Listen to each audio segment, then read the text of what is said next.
More than any other sport, the NBA lends itself to the retroactive what-if scenarios that fuel debate television and summer sports radio.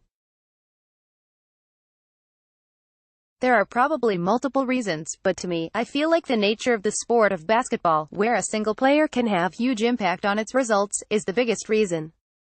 If we are looking back at recent Houston Rockets history, there's probably no single game that has affected their franchise, and really both franchises involved in Game 6 of the Western Conference semifinals in 2015 between the Rockets and the Los Angeles Clippers.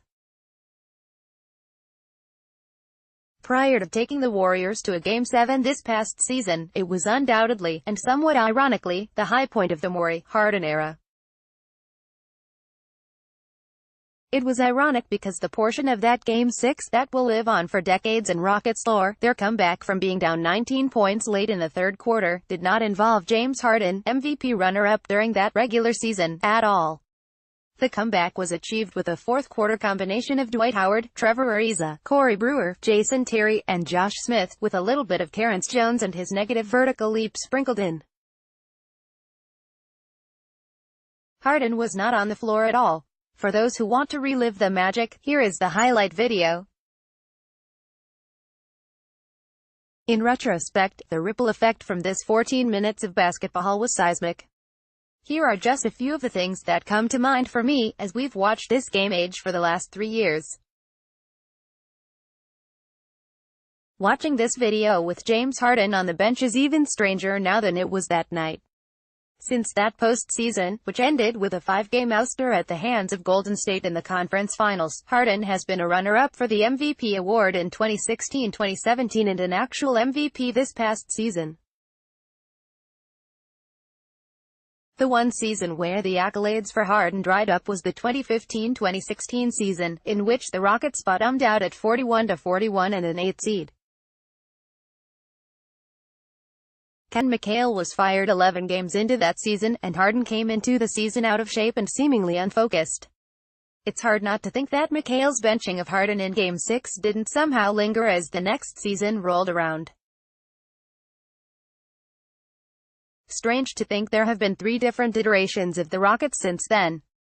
Well, the word iteration implies some degree of positive construction, so maybe calling the 2015-2016 version an iteration is a slight misuse of the word. They were the dysfunctional iteration, in which Ty Lawson was going to be the third star player, nope, and in which the relationship between James Harden and Dwight Howard completely soured, yep. The next season, the Rockets hired Mike D'Antoni, and built exclusively around Harden, good enough for 55 wins and a somewhat perplexing playoff ouster in the conference semifinals. Finally, there was last year's team, which saw Chris Paul's arrival and the embracing of defense nearly result in a trip to the NBA Finals. Exactly 0 of the Clippers from this game still remain with the team.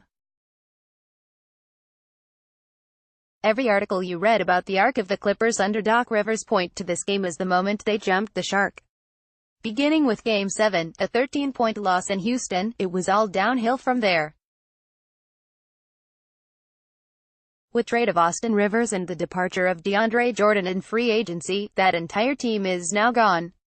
It can happen that quickly in the NBA. Oh, and Chris Paul wound up not only leaving LA, but flipping over to the Rockets. Remarkable. Holy crap, Josh Smith. I forgot how out of his skull Josh Smith was in this fourth quarter. No conscience at all, thank God. I watch Smith here, and it makes me think how weird the level of anti-Carmelo Anthony sentiment among some Rockets fans is. Generally speaking, Rocket fans embrace Josh Smith, who arrived in Houston in a nearly similar fashion as Carmelo Anthony likely will. Contract buyout and cap hit stretched because the Pistons didn't want him around anymore, so he signed for the league minimum here. That's exactly what the Melo situation will be when he comes, and yet some Rocket fans, lots of them, on Twitter at least, see Melo as the devil. Here's the thing, Melo is a better player than Smith was then, with more to bring to the table and more to prove. It's really weird that some people don't grasp just how low-risk Carmelo Anthony would be as the price the Rockets would be getting him. But I digress. Let's close this post out with a "Where are they now?" for everyone who played in this game. Los Angeles Clippers' DeAndre Jordan, signed with the Dallas Mavericks in free agency earlier this month, after nearly becoming a Maverick during the offseason following the 2015 playoffs.